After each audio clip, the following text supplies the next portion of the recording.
Hola, bienvenidos a este capítulo 5 de nuestro podcast Estudiando Fisiología de Plantas y Agricultura de Precisión con Rodrigo Méndez y Lamborghini Sotelo. Este capítulo es especial, pues lo hacemos por el evento del IAPS School Day, el cual es un evento organizado por la International Association of Physics Students, o IAPS por sus siglas, y es un evento anual que consiste en mostrar la importancia de la física en distintas áreas. Este año el tema es el de la agrofísica. Y a la vez esto es una colaboración con la Sociedad Científica Juvenil, quienes son parte de esta organización, y ellos son un grupo que se encarga de la divulgación de la ciencia aquí en México. Para llevar a cabo este evento nos acompañan primeramente Rodrigo Méndez, quien es graduado de Biología y tiene un doctorado en Ecología y Manejo de Recursos Naturales, así como una especialización en Fisiología de Plantas. Y Lamborghini Sotelo, quien es egresado de Física y con una maestría en Óptica, a la vez que es el actual presidente nacional de la Sociedad Científica Juvenil. En el capítulo se tocaron unos puntos muy interesantes respecto a ecología y al cuidado del ambiente, así como ciertas cosas que están ocurriendo actualmente en el área de las ciencias. Entonces, espero lo disfruten tanto como nosotros y empezamos el capítulo.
Bienvenidos a Estudiando, episodio 5.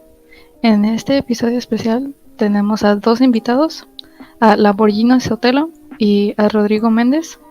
Y como siempre, me acompaña Santi. ¿Cómo están? Muy bien, muchas gracias. Muy bien, muy emocionados de estar aquí. Todo bien aquí. Y bueno, Lamborghini, ¿nos quieres contar qué nos trae aquí hoy? Sí, claro, con mucho gusto. Bueno, me presento primeramente. Mi nombre es Lamborghini Sotelo, egresado de la carrera de Física con una maestría en Óptica y soy el actual presidente de la Sociedad Científica Juvenil, que es un organismo que se dedica a la divulgación de las ciencias a lo largo de México. El episodio, bueno, la razón por la cual estamos invitados en esta ocasión es para celebrar lo que viene siendo IAPS School Day. IAPS, para quienes no hayan escuchado al respecto, es la Asociación Internacional de Estudiantes de Física y es un organismo o una agrupación más bien de agrupaciones, por así llamarla. Se dedica a la divulgación de las ciencias y reúne pues a organizaciones que se dedican a la divulgación alrededor del mundo, ¿no? Actualmente cuentan con sedes en más de 45 países y hacen actividades como excursiones para los miembros, obviamente enfocadas a la física, conferencias, talleres, etc., ¿no? Entonces, dentro de estas actividades que realizan a lo largo del año se encuentra el IAPS School Day, que es un evento en el cual buscamos representar la importancia de la física en distintas áreas que por lo general uno no se imagina, ¿no? La temática cambia año con año. Particularmente este año pues es agrofísica, ¿no? Entonces la influencia de la física en la parte de la agronomía, las plantas, cultivos, etc. Y bueno, eso nos lleva a... Hola Rodrigo, ¿nos podría contar? Hola, buenas tardes. ¿Nos quiere contar a qué se dedica, qué estudió, por qué lo invitamos? Ok, me llamo Rodrigo Méndez Alonso, soy investigador en el Departamento de Biología de la Conservación del Centro de Investigación Científica y de Educación Superior de Ensenada en Baja California, México. Es ese. Yo soy biólogo de profesión y posteriormente hice mi doctorado en Ecología y Manejo de Recursos Naturales. Posteriormente hice varias estancias de especialización para dedicarme a lo que se llama Fisiología de plantas, que es estudiar el funcionamiento de plantas en diferentes ambientes. Les contaré un poco posteriormente, pero principalmente mis líneas de investigación son la ecología de plantas, el transporte de agua a través de las plantas y sus aplicaciones tanto en agricultura como en ecología de sistemas naturales. Bueno, y pues nos contó todo lo que estudió y así, y notamos que se saltó la maestría, ¿es cierto? No, yo hice doctorado directo. A mí me tocó hacer todavía doctorado directo en el Instituto de Ecología en Jalapa, Veracruz. ¿Y por qué decidió hacer esto? ¿O en ese tiempo no se podía estudiar la maestría? O cuéntenme. Tenía la opción de hacer el doctorado directo era una opción que ya no es tan frecuente recientemente, no sé por qué razón. Entonces era un plan que tenían en la institución donde estudié, mi alma mater en INECOL, en Jalapa, Veracruz, y podía optar o por estudiar una maestría de 2 años o un doctorado de 5 años. Entonces, para mí fue más conveniente seguir un proyecto de investigación más largo y hacer un proyecto de 5 años. Estudié particularmente para mi tesis de doctorado ecología y fisiología de plantas de un ambiente que se llama manglar. Manglares son un tipo de vegetación arbórea de árboles que están entre el mar y la tierra. Muy interesantes. Oh, súper bien. ¿Y por qué decidió dedicarse a esto? Yo cuando egresé de mi licenciatura me puse a explorar en diferentes laboratorios diferentes temas de investigación. En la biología, al igual que en cualquier ciencia como física, hay muchos temas, una gran diversidad de temas. Entonces exploré varias de estas opciones en diferentes laboratorios y finalmente lo que más me atrajo fue el estudio de plantas. Y para eso pues hay muy buenos centros de investigación en México. Yo estudié en el Instituto de Ecología en Jalapa, Veracruz, bajo la dirección del doctor Jorge López Portillo, y me gustó mucho.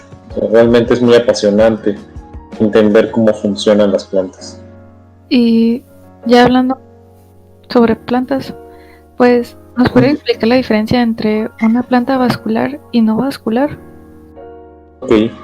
La evolución de las plantas para empezar tenemos que entenderlas como un grupo de organismos, todos tienen un origen común. Las plantas terrestres, las que salieron del medio marino, las plantas y las algas verdes comparten una historia evolutiva común hace 400 millones de años, y en un periodo geológico que se llama silúrico, las plantas salieron del medio acuático y colonizaron el medio terrestre. Al colonizar el medio terrestre, las plantas eran muy pequeñitas. Digamos que no había un transporte masivo de agua a través de lo que llamamos vasos, en general en fisiología de plantas, sino que el transporte de agua y de gases era solamente por difusión. Como pueden imaginarse, esas plantas son muy chiquitas, lo que ahora llamamos los conocen como musgos. Probablemente los han visto, son plantas muy muy pequeñitas. Posteriormente, durante el mismo periodo geológico, surgió una adaptación que es una característica anatómica o fisiológica que imprime una ventaja a los que portan esa característica, que se llama el transporte a través de vasos. Y ese transporte funciona como un sistema de tuberías que permiten un transporte masivo de agua desde el suelo hasta la atmósfera, lo cual hizo mucho más eficiente el intercambio de gases y la distribución de agua a través de estas plantas, por lo cual pudieron crecer en tamaño hasta alcanzar el tamaño que tienen los árboles actuales, ¿no? Que su tamaño máximo es máximo teórico es 120 metros de altura. El máximo alcanzado son 115 metros de altura en los bosques de secuoya en California, Estados Unidos. Entonces, la diferencia esencial es que tengan o no tengan vasos. En un tejido que nosotros llamamos técnicamente xilema, y no es otra cosa más que la madera. Sí, sí, sí. Y este xilema es la madera, pero pues están todas las plantas con tallo y así, ¿no? No solo en los árboles. Ajá, sí, ok. Nosotros en biología, más particularmente en la rama de la biología que estudia las plantas, que es la botánica, diferenciamos entre formas de vida. Ustedes pueden ver plantas con muchos tipos de forma de vida, pastos, flores, por ejemplo, que son como hierbitas, les llamamos herbáceas, o las plantas que tienen un solo tallo, está compuesto de madera, y a eso les llamamos árboles. Si fueran múltiples tallos también maderosos, los llamaríamos arbustos. Entonces, el tejido conocido como xilema, su principal función es soporte mecánico, transporte de agua. Y ese está prácticamente en todas las plantas, desde plantas muy primitivas como las colas de caballo, que es un grupo muy antiguo, hasta las plantas más recientes con flores que están por prácticamente todas partes. Los cactus tienen, muchas plantas acuáticas tienen, etc. Oh, ok. Oh, entonces interesante. Las plantas con flores son, entre comillas, más modernas que las que no. Sí, en la evolución de las plantas podemos hacer una secuencia histórica. Empieza con los musgos, un grupo de plantas que no son musgos, que ya tienen vasos de transporte de agua, son muy pequeñitas, ¿no? Se llaman Selaginella, son plantas muy pequeñitas, son las resurrection plants, les llaman en inglés, plantas de resurrección, que probablemente algunas personas las han conocido. Y de ahí siguen los helechos, las coníferas como los pinos, los juníperos, los cupresus, son plantitas que ya tienen semilla pero no tienen flores, y las plantas con flores evolucionaron hace unos 120 millones de años, al final del periodo Jurásico, en la era de los dinosaurios, en la era mesozoica, y se diversificaron de manera muy importante al final del Cretácico y al inicio del periodo Terciario. Esta evolución tiene que ver mucho con lo que dice también la evolución de los vasos, porque leí que los helechos nomás tienen traqueidas, ¿no? Ok, exactamente. Nosotros diferenciamos entre dos tipos de estructura. Imagínense que la estructura más simple generalmente tenía que cumplir anatómicamente más simple, tenía que cumplir varias funciones. Entonces, la palabra que mencionas, la traqueida, es el tipo de célula de transporte de agua más primitivo. Se encuentra en helechos y en grupos primitivos, en las mineras, y incluso en algunas plantas con flor. Pero esa estructura anatómica, ese tipo de célula, permite el transporte de agua y también la resistencia mecánica del tallo. Entonces, no puede ser ni muy eficiente en una ni muy eficiente en otra. Bueno, en resistencia mecánica es muy resistente.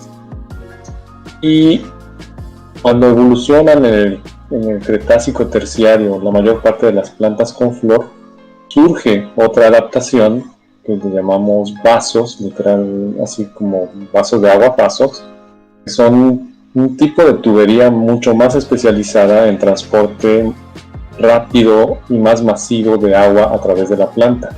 Eso tenía una ventaja respecto a las otras plantas más primitivas, porque al poder transpirar más agua, la planta hace un intercambio en la atmósfera con CO2. Literalmente la planta gasta agua, evapora agua para poder capturar dióxido de carbono.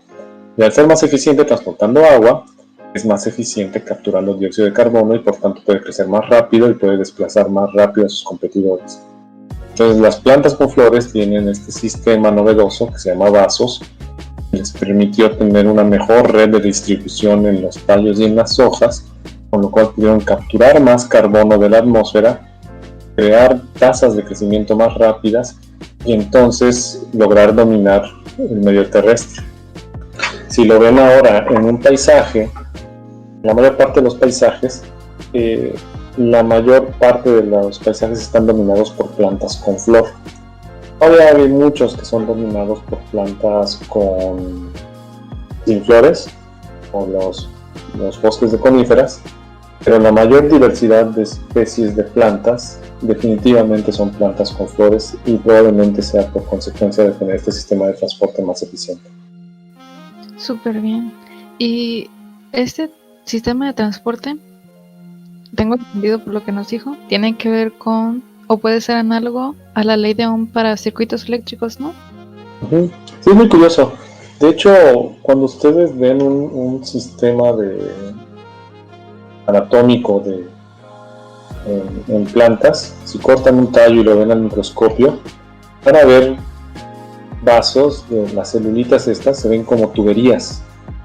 Y hay tuberías que tienen diferentes diámetros. Entonces, en conjunto, estos crean una distribución de tamaños de vasos que nos van a dar como propiedad emergente una tasa de conducción de agua.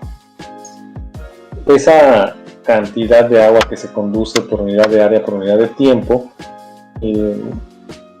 va a tener a lo largo de la vía, que va desde la raíz, tallo, hoja, diferentes restricciones en el diámetro, y eso crea resistencias. Entonces nosotros podemos calcular con métodos más o menos, son métodos empíricos más o menos complicados de hacer, pero se puede calcular la cantidad de agua que una planta transporta desde la raíz hasta la copa del árbol, y podemos generar un sistema de resistencias. Y como recuerdan, pues la ley de Ohm,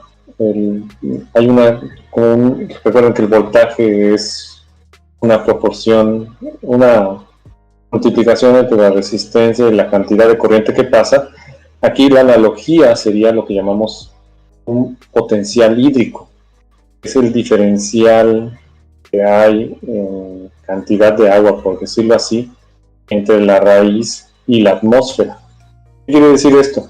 Tenemos en el sistema que es la planta vasos que van a estarse ensanchando hacia la base, son más delgaditos en la punta, en la hoja, que van a estar permitiendo el paso de una corriente de agua. Literalmente, no es una corriente electrónica, sino que es una corriente de agua. Entonces, si conocemos las resistencias totales de este sistema, conocemos la cantidad de agua, podemos conocer este diferencial. Aquí es un poco más fácil de entender cómo se ve en un experimento que cuando se los cuento, pero créanme que hay una diferencia en la disponibilidad de agua entre la hoja y el suelo, entre la atmósfera y la hoja y el tallo, y esto lo podemos hacer comparativo entre especies o entre individuos, lo cual es una cosa muy útil en términos prácticos, porque hay una herramienta que nos permite cuantificar este potencial hídrico, la cámara de presión, y así podemos establecer el estrés hídrico que está presentando una planta en un momento determinado. Para tratar de aclararlo todavía un poco más, imagínense que la planta, para poder transportar agua, funciona como un popote gigante. La atmósfera es quien está chupando este popote gigante que es la planta. Entonces, hay plantas que son popotes delgaditos, por decirlo así. Son aquellas plantas que ofrecen mucha resistencia al flujo de agua y por tanto tienen conductividades de agua muy bajas. Hay plantas que son popotes muy grandes, tienen vasos grandes y por tanto funcionan como si fuera, generan conductividades de agua muy altas y por tanto funcionan muy eficientemente transportando agua. Sin embargo, no todas las plantas pueden ser perfectas en el sentido de maximizar la conductividad de agua, porque al mismo tiempo hay una fuerza que impide el máximo de conducción de agua y es la sequía. Si hay sequía, esta columna de conducción de agua puede ser vulnerable a lo que conocemos como la formación de un embolismo. El gas que está contenido dentro de la columna de agua, al generarse una tensión el flujo por culpa de la atmósfera que va a querer sacar y evaporar agua, y al mismo tiempo se queda en el suelo, va a crear pequeños espacios vacíos en la columna de conducción que se van a llenar de aire, y eso puede generar un embolismo catastrófico, muy análogo a lo que ocurriría cuando los buzos salen muy rápido de las profundidades del mar hacia la superficie, donde se generan estos espacios vacíos en el flujo sanguíneo que luego se llenan de gases y pueden provocar un accidente vascular cerebral. Algo equivalente pasa con este sistema de transporte. Entonces la analogía física es muy buena porque nos permite entender diferentes condiciones que han generado o han promovido, más que generado, porque promueven por selección natural que las plantas se adapten a diferentes medios, modificando sus sistemas de conducción. Rodrigo, ahorita que mencionas y colándome un poco, ya que mi formación es física y mi parte biológica no es muy vasta, ahorita que mencionábamos la analogía a la ley de Ohm y todo esto, mencionabas que estos sistemas de transporte que se desarrollan ya en plantas pues más actuales, por así decirlo, pues son el mismo si hablamos, no sé, de una flor que vemos en el parque hasta las secoyas, ¿no? Gigantes. El cambio principal, imagino que viene en cuanto al tamaño de estas capilaridades mencionadas. No funciona por capilaridad. Digamos que estas estructuras son células que quedan huecas y terminan formando un sistema de tubería. Pero por capilaridad, la realidad es que por los materiales de los que está hecho la madera, que es un azúcar complejo que llamamos celulosa, junto con otros tipos de azúcares y otras sustancias como lignina y hemicelulosa, realmente la capilaridad no permitiría el transporte de agua más allá de 1 metro. Y pues los árboles, como ustedes les dije, miden hasta 100 metros. Entonces lo que sabemos que genera el movimiento de agua desde el suelo hasta la atmósfera a través de las plantas es un mecanismo que llamamos cohesión y tensión. La tensión, recuerden que la tensión es el inverso, tensión y presión son inversos. La tensión se genera dentro de una columna de agua, un poco raro, pero cuando lo piensan a la escala de tamaño de los vasos, que es en el tamaño de micras, el agua se comporta como un medio que realmente funcionaría como una cuerda. De hecho, le llaman a este mecanismo también la cadena transpiratoria. Entonces, el mecanismo se llama tensión porque la atmósfera genera en las hojas una evaporación y un gradiente de concentración que va dentro de la hoja hacia afuera de la hoja en la atmósfera, que es tan desecante que puede jalar esta columna continua de agua. Y la cohesión se da entre las moléculas de agua, por puentes de Van der Waals principalmente, son enlaces no covalentes, pero que son suficientemente fuertes para mantener el transporte de una columna continua de agua. Entonces, este mecanismo de tensión y cohesión se ha probado de muchas maneras y sí parece operar en todas las plantas. Entonces es este popote gigante que les decía, ¿no? Literalmente es como la analogía que les doy a mis estudiantes para entenderlo es cuando ustedes ponen, para entender el gradiente se da por déficit de presión de vapor. Para entenderlo, el mejor ejemplo es la ropa en el tendedero. Ustedes cuando lavan su ropa, la ponen en un tendedero y el clima es tremendamente desecante, alta temperatura, baja humedad relativa, la transferencia de agua a la atmósfera es muy rápida. Y ahora, si están haciendo el mismo experimento y ponen a tender su ropa en un día frío, húmedo de diciembre, no va a haber transferencia de agua de la ropa a la atmósfera. Más o menos lo mismo ocurre en las hojas. Y esa desecación es la que genera esta fuerza que llamamos, esta tensión, que también medimos en pascales, por cierto, en megapascales, porque son muchas tensiones, son muy, muy resistentes. Esta tensión es lo que jala el agua desde el suelo hasta la atmósfera. Es un mecanismo muy interesante. Mi pregunta iba para más enfocada, porque mencionabas que hay un valor teórico en cuanto a la altura de los árboles. ¿Cómo determinan esto? Si tiene que ver con este potencial para pues llevar el agua del suelo a las plantas, o hay otros factores por ahí. Sí, hay dos teorías para explicar la altura de los árboles. Una es una teoría mecánica, que se basa en la resistencia, digamos, el módulo elástico de los materiales, que nos permite entender cuál sería la máxima altura que un material podría alcanzar con un diámetro dado. Es decir, algo se ha utilizado para cemento, para una columna de diámetro conocido, y esa teoría mecánica se ha puesto a prueba con otra teoría, que es la teoría hidráulica. Entonces, en determinadas condiciones, bueno, en la mayor parte de las condiciones, el principal limitante de la altura de los árboles no es la resistencia mecánica de la madera. Por resistencia mecánica de la madera, aún con fuerzas dinámicas de viento, los árboles podrían ser mucho más altos de lo que son. Pero la sequía genera estas diferenciales de potencial hídrico, no permiten el crecimiento mayor de la altura de los árboles.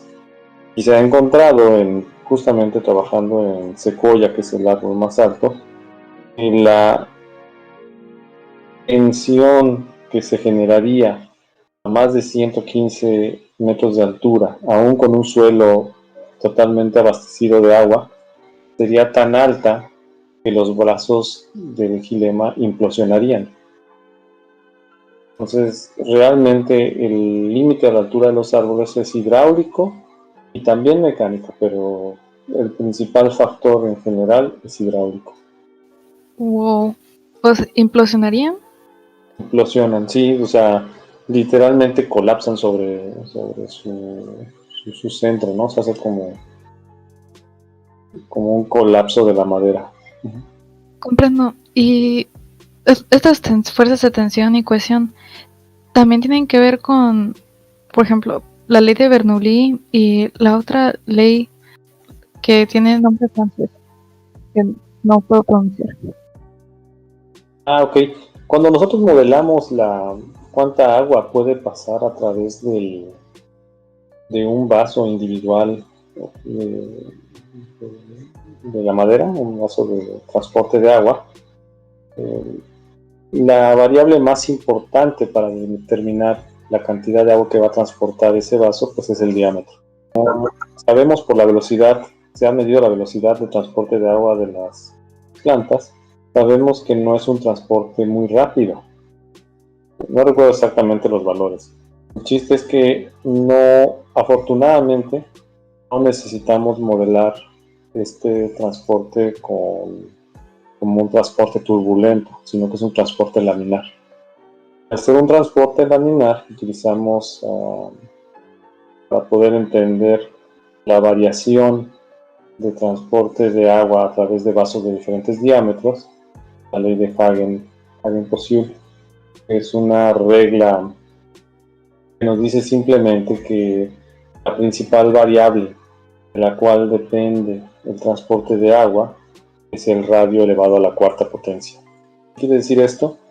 Que si ustedes tienen tuberías de diámetro 1, 2, 4 y 8, no va a ser el volumen transportado no va a ser el doble, el cuádruple o el óctuple más grande, sino que va a ser el valor elevado a la cuarta potencia, lo cual implica que cambios en el diámetro de una tubería, o en este caso del diámetro de un vaso de xilema, pueden generar variaciones muy dramáticas en la cantidad de transporte de agua.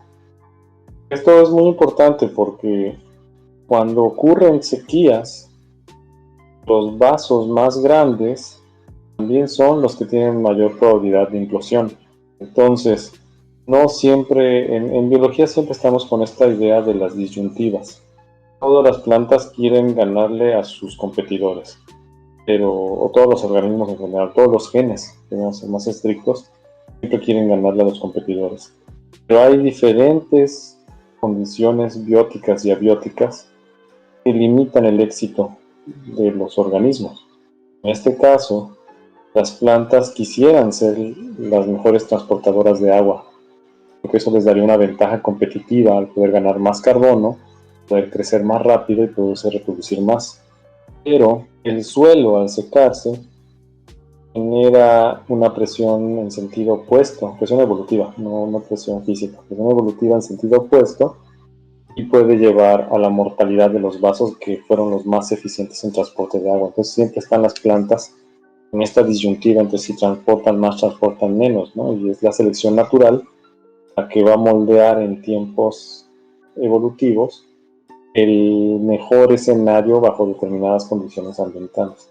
Rodrigo, nada más a mí me surgió una duda ahorita un poco técnica. Hemos hablado de vasos chicos y grandes. ¿De qué escalas estamos hablando? O sea, ¿cuándo diríamos que uno es grande?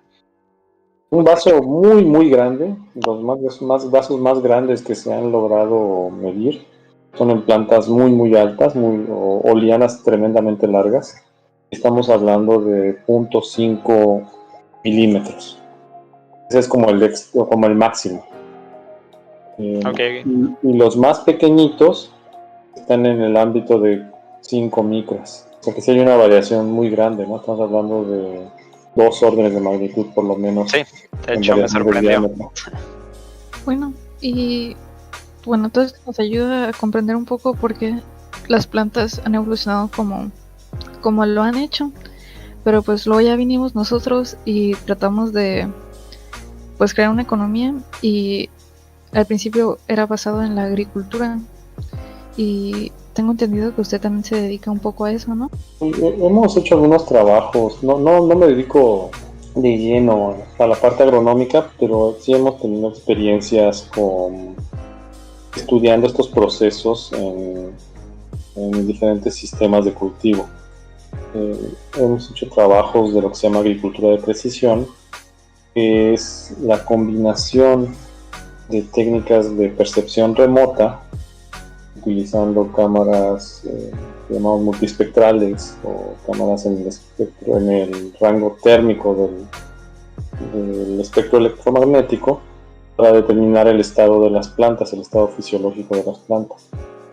Entonces, entrando al tema que les interesa, que es la agrofísica, es muy interesante como futura aplicación, pero esto no es una aplicación que digamos sea muy común, estudiar los diferentes aspectos físicos involucrados en el funcionamiento de las plantas, tanto en cultivo como ambientes naturales, porque nos pueden indicar qué tan bien o qué tan mal están las plantas en un momento dado. Por ejemplo, nosotros hemos hecho evaluaciones del estado hídrico de plantas, y sabemos que las plantas que tienen más problemas por falta de agua no pueden transpirar. Entonces, cuando las vemos reflejadas en una imagen, tienen temperaturas más altas, y esto modifica muchas cosas de su fisiología interna, ¿no?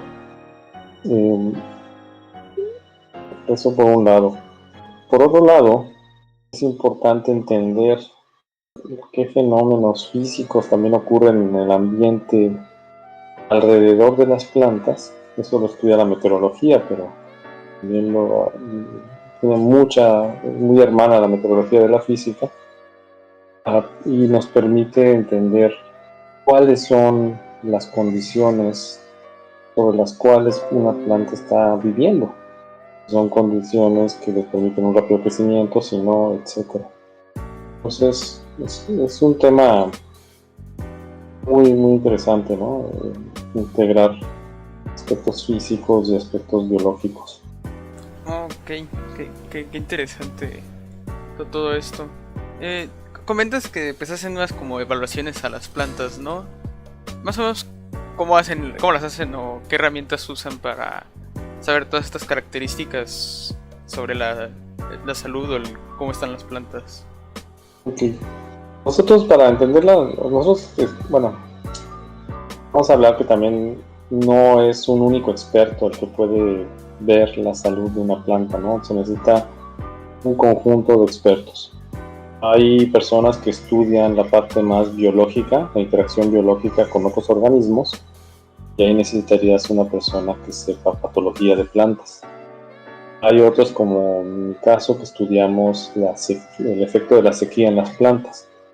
Y ahí sí necesitas entender un poco la física inherente al transporte de agua en plantas. Para poder entender cómo transportan agua las plantas, usamos dos herramientas. Usan varias, no solamente dos. Depende de la aplicación. La primera es tener tu microscopio, ¿no? Y saber de qué diámetro son tus vasos. Y en las hojas hay unos poros que se llaman estomas, que significa boquita, que son unas células en donde sale el agua. Pues tienes que entender de qué tamaño son y qué tan densos son esos vasos. Denso me refiero a cantidad de vasos por unidad de área. Y también esas salidas terminales en las hojas se llaman estomas. Entonces ahí necesitas herramientas anatómicas. Luego siguen las herramientas ya que te dan la función. Y para eso necesitas conocer el gradiente que les decía de potencial hídrico. Y para eso, como la tensión y la presión son magnitudes iguales pero con diferente sentido, lo que se utiliza como herramienta principal es una cámara de presión. Una cámara de presión en la cual tú metes literalmente a la hoja, a un tallito, pero las hojas van dentro de la cámara, una cámara de acero, y el tallo protruye, tú generas una presión. Entonces, como el transporte es unidireccional, raíz, tallo, hoja, atmósfera, cuando tú generas una presión suficientemente alta, haces que el sentido corra inverso. Atmósfera, hoja, tallo, si llegaras a la raíz, hasta la raíz. Entonces, como hiciste una incisión para poder meter esa planta a la cámara, tú vas a poder ver que a determinada presión empieza a salir agüita del tallo. Y esa presión tú asumes que es igual a la tensión que estaba experimentando la planta en un momento determinado. Esa es una herramienta que utilizamos muchísimo en el laboratorio. Cámara de presión tipo Schrödinger-Hammer se llama. Otro aparato que utilizamos más o menos frecuentemente es un medidor de la resistencia que ofrece al flujo al flujo de agua una hoja. Si tú pensaras en una hoja ideal que tuviera un flujo 100, y luego que sería tu flujo de referencia, y luego la comparas con una hoja del campo, pues vas a darte cuenta que va a haber una reducción muy grande del flujo. Pues hay un incremento muy grande en la resistencia. Es un aparato que usa sensores de humedad y temperatura en diferentes secciones de una columna de aire en donde va a pasar la transpiración de la hoja. Es relativamente sencillo de usar. También utilizamos medidores de fotosíntesis. La fotosíntesis es un conjunto muy complejo de reacciones químicas que permiten convertir energía solar y algunos compuestos químicos, que son agua y dióxido de carbono, en azúcares. Y podemos cuantificar cuánto carbón asimila una hoja a través de un sistema de sensores en el infrarrojo que cuantifican la concentración de dióxido de carbono en diferentes momentos. Entonces, con esos sensores podemos cuantificar cuánto carbón literalmente chupa o emite una planta para ver si está asimilando suficiente CO2 o no, y poder entender este proceso. ¿Qué otras herramientas utilizamos? Utilizamos ahora cada vez más cámaras en la región térmica, que es más o menos arriba de los 2500 nanómetros, en el espectro electromagnético, cámaras térmicas, y cámaras con varios sensores en el espectro, llamamos multiespectrales, que nos permiten definir la función de diferentes pigmentos que están en las hojas. Pues principalmente sería eso. Tenemos otras herramientas para poder cuantificar todo este sistema, pero principalmente sería eso. Rodrigo, ahorita que mencionas lo de las cámaras, pues en distintos espectros, bueno, regiones del espectro, particularmente, pues yo estudié óptica, ¿no? Entonces es un área que me ha tocado como no investigar directamente, pero sí tengo entendido que existen varios proyectos para precisamente el censado de la vegetación, pues ya a escala global, ¿no? Hay algunos satélites que utilizan pues las tecnologías del LiDAR y esencialmente son pues láseres en el UV y otras regiones que van mapeando el globo terráqueo, ¿no? ¿Nos puedes, no sé si ustedes tengas algo de información al respecto? Es Spectronomics, le dicen, de plantas. Es un tema muy interesante. Digamos que nosotros, si ustedes hacen la cuenta de cuántas plantas conocen o consumen, en realidad son muy poquitas. A lo mejor su dieta se compone de unas 15 a 20 plantas y conocen unas 20 más. Pero tenemos cerca de 400,000 especies de plantas en el mundo. Y tenemos que entender, bueno, aparte de saber cuáles son, qué funciones tienen en un ecosistema. Entonces han habido varios proyectos para poder estudiar la biodiversidad de manera remota. Y de los más prometedores son justamente, como bien mencionas, los que utilizan la tecnología de detección por láser, LiDAR, acoplados a sensores hiperespectrales. Ya estamos hablando de multiespectrales, sino hiperespectrales, que tengan una enorme cantidad de resolución espectral, que puedan determinar con precisión la variación en diferentes secciones del espectro electromagnético. Generalmente van desde los 300 hasta los 2500, 2600 nanómetros. Y al acoplar estas dos tecnologías, se pueden hacer mosaicos de diferentes tipos de árboles con diferentes firmas espectrales, que permiten deducir de manera remota la química de las hojas de árboles, por ejemplo, en Amazonia. Esta línea de investigación es relativamente reciente porque requiere mucha inversión y pues, tecnología, como saben más ustedes que yo, costosa y novedosa, pero sí ya se está haciendo. O sea, hay por lo menos que conozco yo, de dos grupos muy grandes de investigación: el grupo de Gregory Asner, ahora en la Universidad de Arizona State University en Phoenix, y diferentes grupos de investigación en Estados Unidos, por ejemplo en Minnesota, por Janine Cavenderbares. Entonces, para acoplar estas dos tecnologías de percepción remota, ya sea en aviones, diferentes plataformas, no son solamente satélites, sino son, hasta donde yo me quedé, eran aviones, drones y ya están empezando con los satélites. Nos permiten generar un mejor manejo de los recursos naturales, porque nosotros queremos conservar las áreas que tengan la mayor diversidad de especies y también la mayor diversidad de funciones ecosistémicas. Al tener una mayor diversidad en conservación, podemos asegurarnos que a futuro esos ambientes nos permitan secuestro de carbono, nos permitan conservación de diversidad y nos permitan tener un banco útil de especies para aprovechar en el futuro. Es una cosa muy interesante. Y pues cada planta tiene su firma espectral. Digamos, así como nosotros tenemos nuestras huellas digitales, si se ve con un buen espectroradiómetro, cada planta tiene su firma espectral. Hay plantas, por ejemplo, aquí en nuestra región, en Baja California, que tienen una cobertura de ceras que las hacen ver casi blancas. Generan una firma espectral distinta a plantas de ambientes más húmedos, que son prácticamente verdes.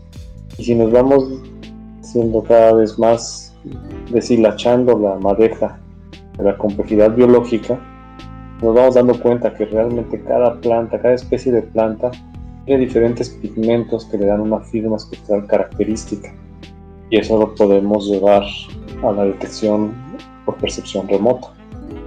Es un tema muy bonito, y todavía no explotamos en México.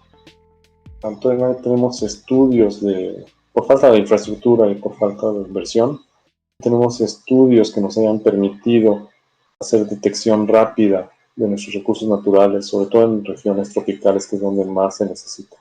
Comentas que estos sistemas permiten como que ver en qué lugares hay mayor diversidad, pero o sea, ¿en qué momento se considera que un lugar tiene esa diversidad? O sea, ¿qué dicta? O sea, como que tenga muchas especies o que sean pocas especies pero que estén en peligro. ¿Cuál sería como que lo que lo marcaría? Okay. Nosotros en ecología, nosotros llamamos a un sitio diverso a aquel que por unidad de área tiene muchas especies. Más correctamente, antes de explicar, es un sitio alfa diverso, pero bueno. Por ejemplo, en 1 hectárea de bosque en Canadá, tienes alrededor de 10 especies de árboles. En Perú, en la región amazónica de Perú o en Brasil, pueden tener hasta 300 especies de árboles. Entonces, la cantidad de riqueza de especies es un buen indicador de la diversidad. El siguiente indicador es dónde están esas especies. La mayor parte de las especies tropicales tienen distribuciones geográficas muy restringidas. Pues son especies que llamamos endémicas, o que más claramente significaría únicas a un lugar. Entonces, nuestros criterios principales para seleccionar un lugar para conservación biológica es la cantidad de especies y la cantidad de especies únicas a un sitio. Así con eso ya podemos definir la prioridad de conservación biológica. Entonces, en conjunto, ¿cuántas especies hay y cuán únicas son nuestras cosas que nos importan en conservación? Entonces, por ejemplo, las tecnologías que mencionabas ahorita del LiDAR y pues cosas en las que México no ha podido incursionar por falta de infraestructura, nos ayudarían mucho a detectar estas especies endémicas, saber dónde se encuentran y pues más o menos estimar pues por qué están ahí, me imagino, ¿no? Y cuántas hay, ¿no? Y también es que saber cuántas hay, o sea, tienes que saber cuánta biomasa tienes acumulada. Sí, definitivamente. Estamos en pañales en exploración biológica. Nosotros hemos destruido más rápido en México nuestros reductos de bosques que lo que los hemos estudiado. Entonces, por ponerles un ejemplo, la cobertura forestal de bosques tropicales en México debe ser entre un 15 y 20%, a 20% de lo que había hace 60 años.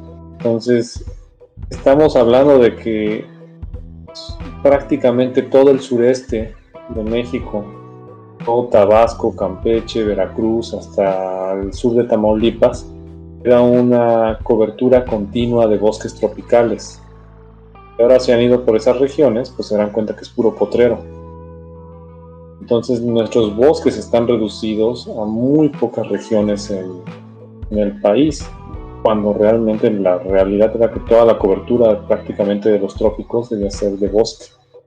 Entonces nos debemos, como responsabilidad histórica y también por una responsabilidad económica para las futuras generaciones, conservar los bosques que prestan muchos bienes y servicios. Para eso justamente las tecnologías de detección nos pueden ayudar a decir dónde están las especies importantes y dónde son los sitios más importantes de conservación de lo poco que queda. Ok, esto suena muy preocupante.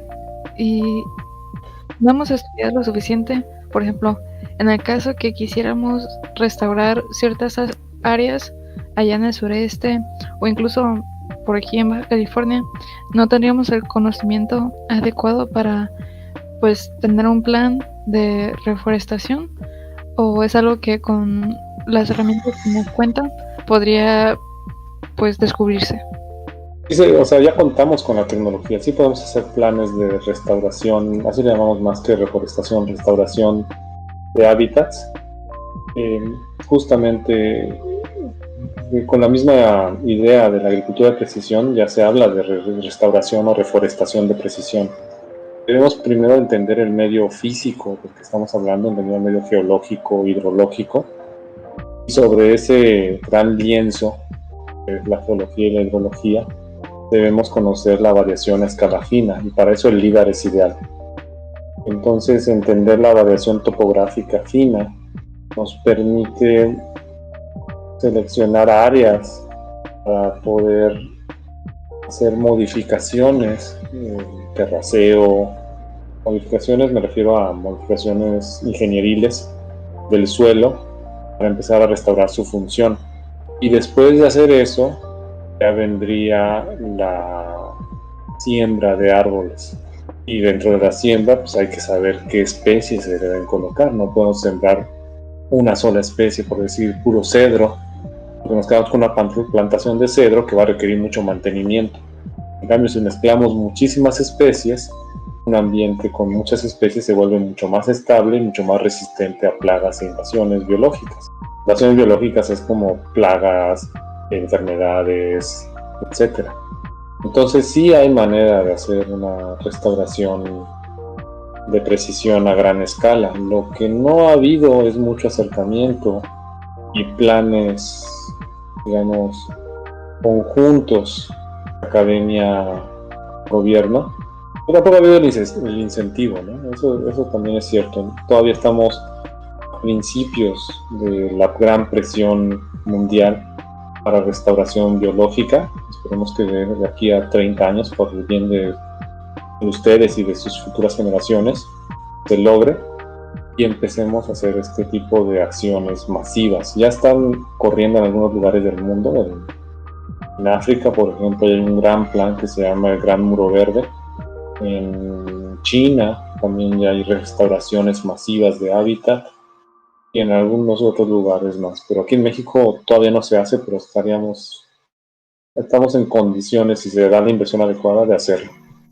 Rodrigo, ahorita que mencionas estos proyectos pues de gran escala, obviamente con apoyo de los gobiernos pues locales, nacionales, no te ha tocado trabajar en alguno, pero me surgió la curiosidad de lo que mencionabas, que pues sí tiene que haber obviamente una participación muy fuerte pues de expertos en esta área, porque por ejemplo yo me hubiera imaginado, no sé, digamos que soy un billonario y digo quiero invertir en salvar nuestro planeta, ¿no? Entonces yo me hubiera imaginado, pues compro 100,000 árboles y los voy y los planto, ¿no? Pero mencionas que sí tiene que haber como un balance en el ecosistema que se va a implementar, ¿no? O sea, no es poner 100,000 árboles iguales, sino ver qué especies pueden convivir entre ellas y harían pues el ecosistema como tal más fuerte y más resistente, ¿no?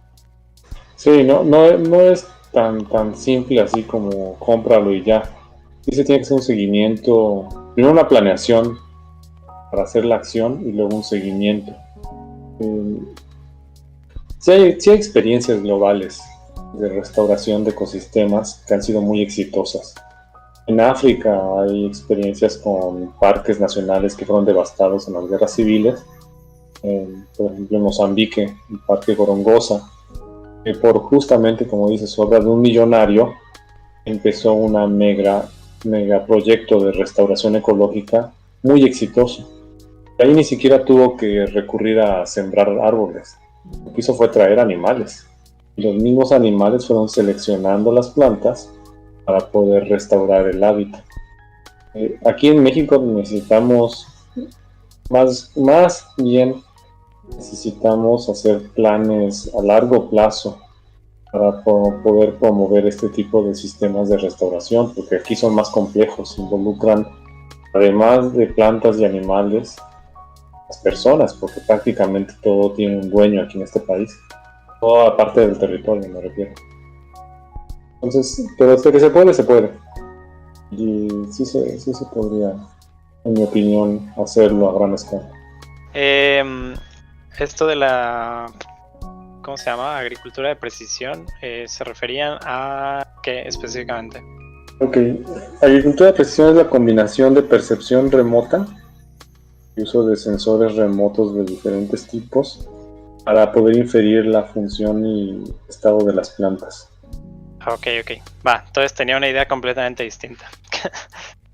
Pensé que, o sea, yo me había ido más por el área, bueno, no sé, tal vez llamarlo, no sé, agricultura inteligente o todo esto que se está dando de ya hacer las granjas de forma ok. no exterior, sino dentro de edificios y controlar la luz y el pH de la tierra y todo esto, ¿no? También es parte de agricultura de precisión, sí, también se usan los sensores de control, o sea, como control, ¿no? De Sí, sí, hecho, sí. Miguel Martínez en UABC hace esto de control en invernaderos. Ah, pues UABC tiene sus invernaderos, es cierto, ¿no? No recordaba. Y sí, también es parte, es otra parte de agricultura de precisión.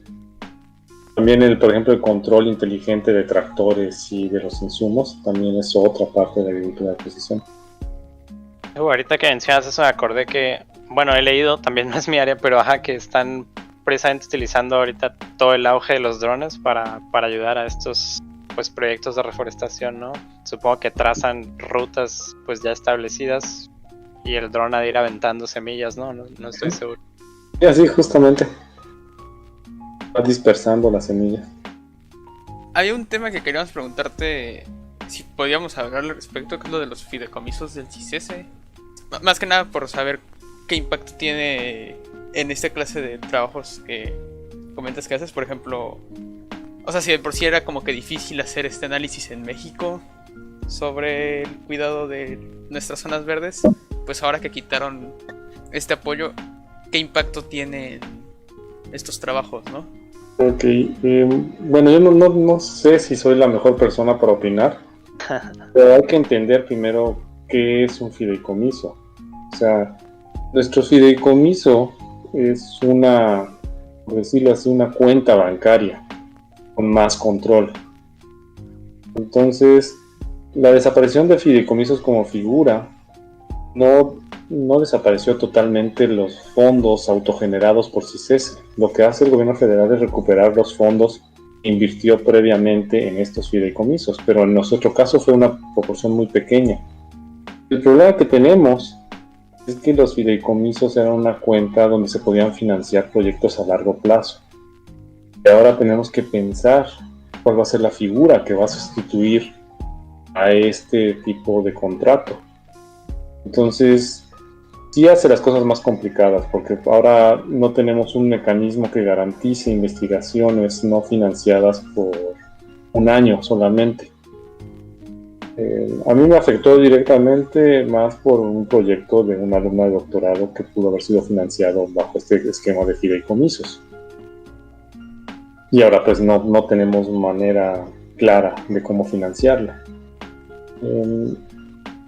Hay mucho desinformación, yo creo, en respecto a este tema de los fideicomisos.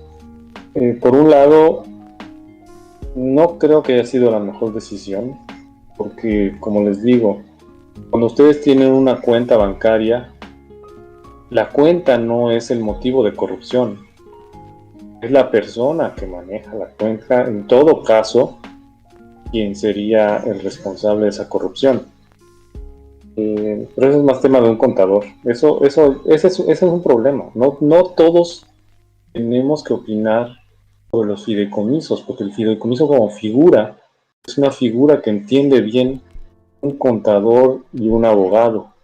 No entiendo por qué asumían que había corrupción en todos los fideicomisos si son cuentas auditadas, como una cuenta bancaria pero con más niveles de auditoría.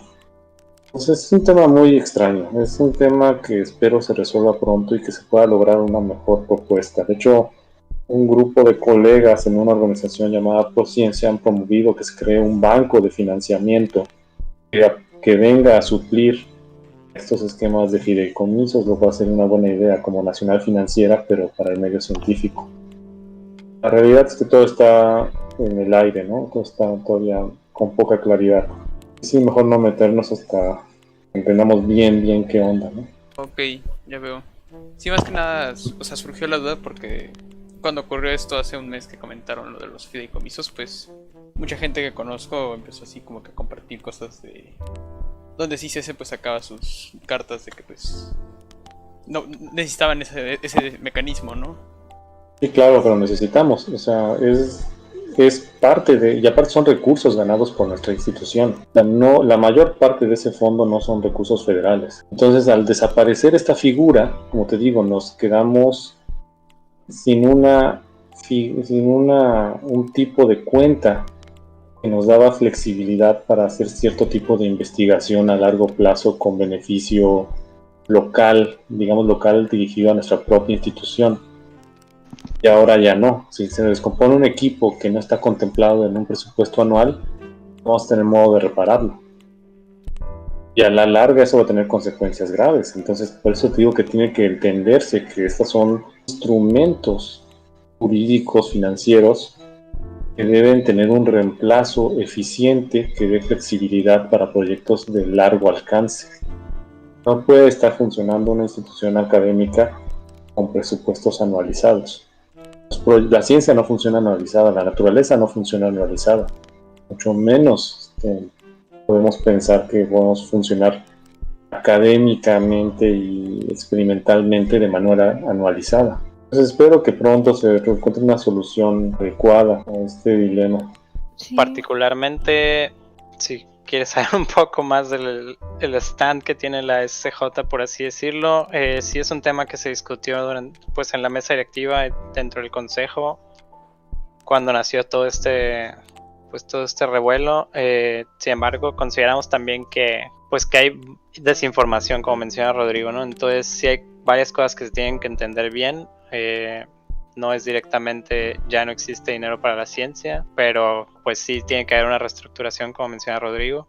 O sea, bueno, se va a quitar el fideicomiso, pero ahora ¿a quién vamos a acudir, no? Es por eso que la SCJ no ha hecho como un statement así público como organización, porque como organización tenemos gente en ambos lados, ¿no? Y es lo mismo que pasa con el IDABC, ¿no? El IDABC, el Instituto de Estudios Avanzados de Baja California, que es nuestro representante legal, donde están pues Pat y el doctor Vázquez, pues aquí amigos de Rodrigo, pues pasó lo mismo, ¿no? O sea, ellos como nuestro padre legal, también fue algo que nos aconsejaron, ¿no? Mejor mantenernos un poco al margen al respecto. Y sí, sin embargo, o sea, yo estoy de acuerdo con Rodrigo, es un problema político, por así decirlo, muy burocrático que se da en México cuando uno somete proyectos. Por ejemplo, a nosotros nos ha tocado someter proyectos con ACID para la SJ, ¿no? Buscando recursos para apoyar a la divulgación de las distintas sedes, ¿no? Actualmente las 22 sedes que tenemos. Y es muy extraño que te pidan para estos proyectos resultados así ya al año, ¿no? Cuando uno, si hace ciencia, pues se da cuenta que no es, en primera, no necesariamente lo que tú buscas te va a salir, ¿no? Y menos te va a salir cuando quieras. Entonces es una diferencia muy grande que uno se puede dar cuenta, pues si va a otros países. A mí me tocó viajar una vez a un congreso en Malta, una isla muy muy pequeña al sur de Italia, que sin embargo ha crecido mucho porque han estado invirtiendo en ciencia y nos tocó pues platicar con uno de los directores de estos institutos de investigación y sus planes de trabajo son a 30, 40 años, ¿no? O sea, es una mentalidad muy muy distinta a lo que tenemos en México, que pues como les mencionaba, o sea, tú sometes un proyecto y quieren que al año ya tengas resultados, ¿no? Entonces, sí, hablando de fideicomisos, creo que hay cosas que se tienen que aclarar. De hecho, el IDABC tiene, no estoy seguro si ya publicaron por ahí en el grupo de la SJ, pero a ver, quieren dar una charla al respecto, ¿no? Para aclarar temas, dudas relacionadas al tema de ambos lados. Y sí, están al pendiente para asistir, porque sé que muchos de ustedes también están muy preocupados tal vez por su futuro como futuros investigadores, ya sea en física, química, en distintas áreas. Pero sí, precisamente para eso organizamos este tipo de pláticas, ¿no? Para informarlos a ustedes como miembros y como estudiantes que son. Comprendo. Y cuando dijiste como dos bandos, igual y yo estoy incluso menos enterada que Santiago, pero ¿cuáles son los dos bandos?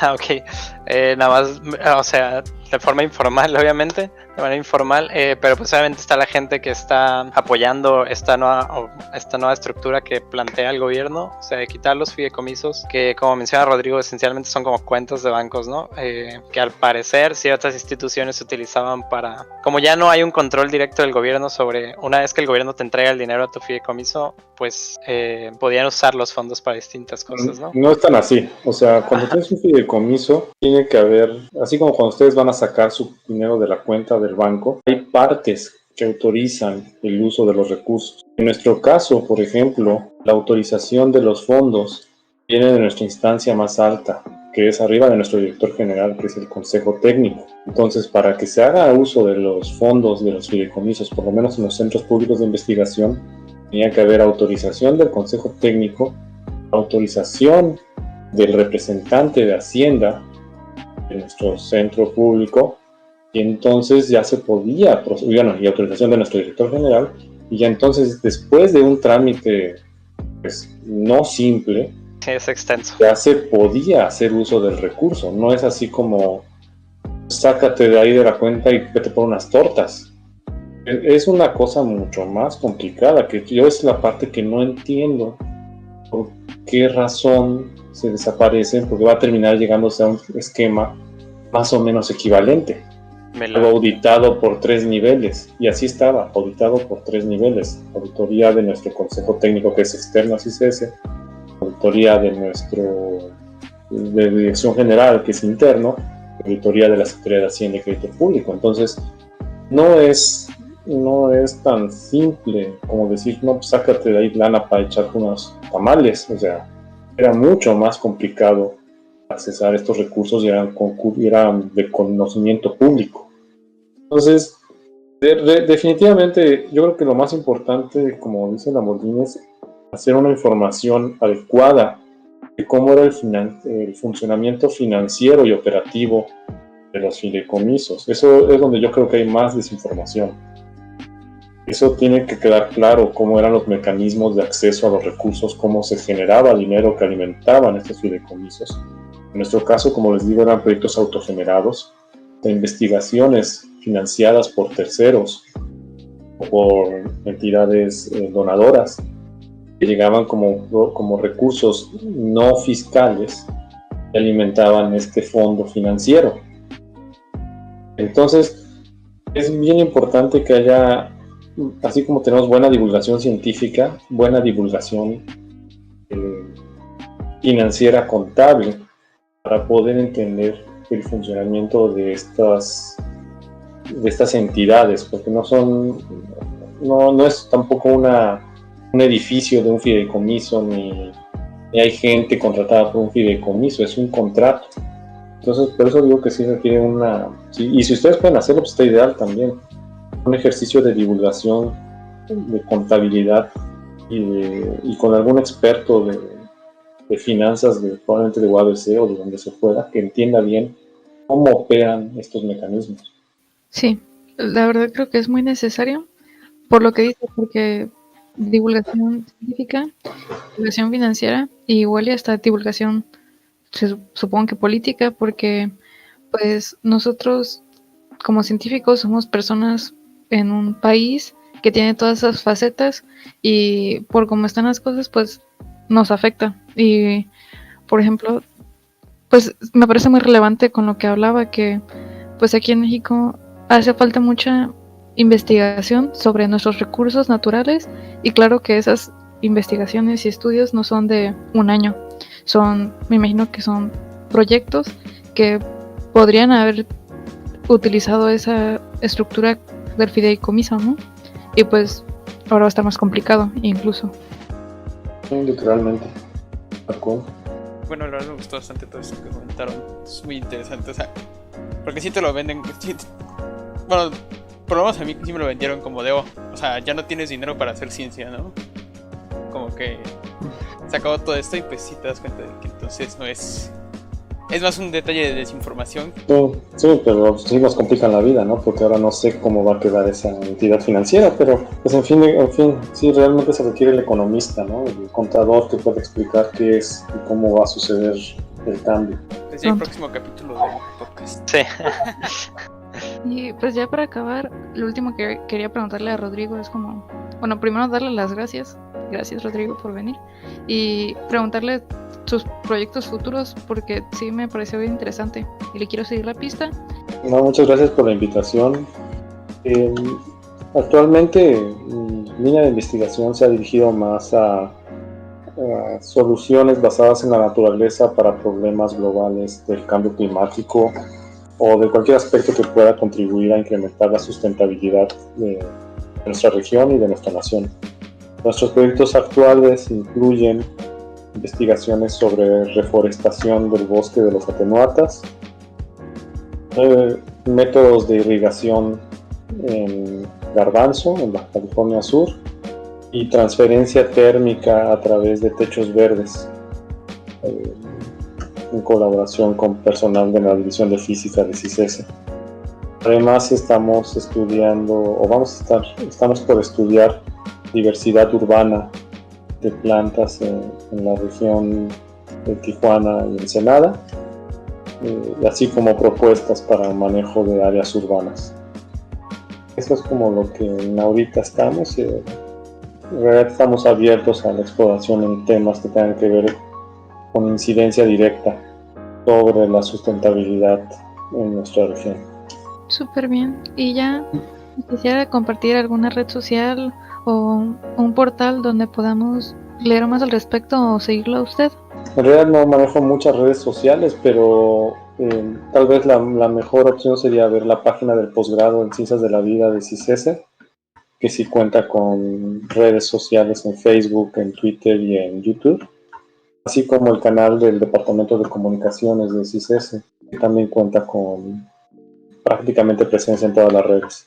¿Y tú, Lamborghini? ¿Nos quieres?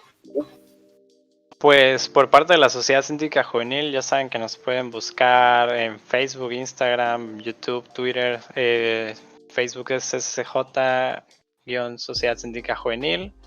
Particularmente también pueden buscar si tienen, si hay alguna sede de la SCJ por si les interesa participar en actividades de divulgación o simplemente ir a aprender pues de los distintos temas de interés que hay entre los chicos. Pueden visitar la página web, que si mal no recuerdo es scj.org.mx.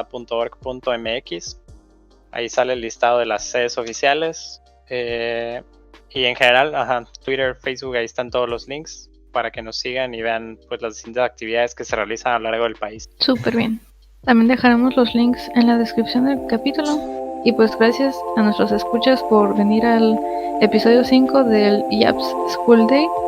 Y creo que eso es todo por nosotros. Muchas gracias. Gracias.